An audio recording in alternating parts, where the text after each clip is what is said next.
ہماری تاریخ ایسے واقعات سے بھری پڑی ہے، ایسے ایمان افروز واقعات کہ انسان کی عقل دھنگ رہ جاتی ہے۔ یہ کس مٹی کے بنے ہوئے تھے، یہ کیسے لوگ تھے جن کو ذوق آشنائی مل گیا، جن کو ذوق خدائی مل گیا۔ طارق ابن زیاد جس نے عیسائیوں کے دانت کھٹے کیے اندلس کی سرزمین پر، کہ جب وہ 1,00,000 کے لشکر کے مقابلے میں 12,000 مجاہدین کو لے کر نکلا تھا تو کشتیوں کو جلا دیا تھا کہ تاکہ تمہارے پاس سوائے لڑنے کے کوئی اور آپشن ہی نہ بچے، کہ یا تو فتح حاصل کرنی ہے یا جام شہادت نوش کرنا ہے۔ اپنے مجاہدین سے ولولہ انگیز خطاب کیا، ان کے جذبات کو ابھارا، کشتیوں کو جلا دیا۔ بڑا قادر الکلام انسان تھا۔ علامہ اقبال نے اسی کے بارے میں جو اس نے دعا کی تھی صبح کے وقت، بڑے عجیب الفاظ ارشاد فرمائے کہ یہ غازی یہ تیرے پراسرار بندے، یہ غازی یہ تیرے پراسرار بندے، جنہیں تو نے بخشا ہے ذوق خدائی، دو نیم ان کی ٹھوکر سے صحرا و دریا، سمٹ کر پہاڑ ان کی ہے بدسرائی۔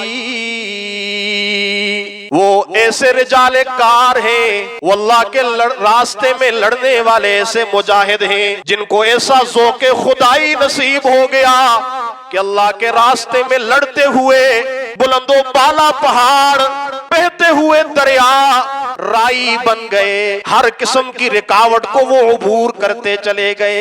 اللہ اکبر تکبیر کے زمزمے ان کی زبانوں پر تھے، اللہ اکبر کے نعرے لگاتے ہوئے علاقوں پر علاقے فتح کرتے چلے جاتے تھے۔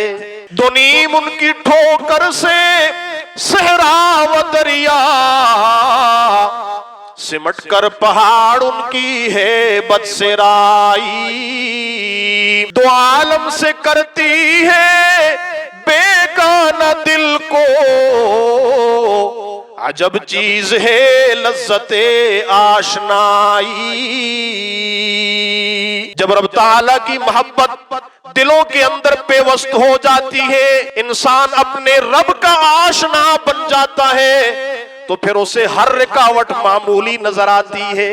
پھر اس کا نعرہ یہ ہوتا ہے کہ میں اپنے جان بھی اللہ کے لیے قربان کر دوں گا، اپنا مال بھی اللہ کے راستے میں خرچ کر دوں گا، لیکن جب مجھے فتح ملے گی تو اس فتح کو اپنی طرف منسوب کرنے کے بجائے اپنے رب کی طرف منسوب کروں گا۔ دو عالم سے کرتی ہے بیگانہ دل کو، عجب چیز ہے لذت آشنائی۔ یہ لذت آشنائی بڑی عجیب چیز ہوتی ہے، یہ محبت الہی کا دوسرا نام ہے۔ جب انسان اپنے رب کا آشنا بن جاتا ہے تو پھر اسے اللہ کے راستے میں لڑنے میں بڑا لطف آتا ہے، وہ اس کے مقابلے میں دنیا کی ہر نعمت کو ٹھکرا دیتا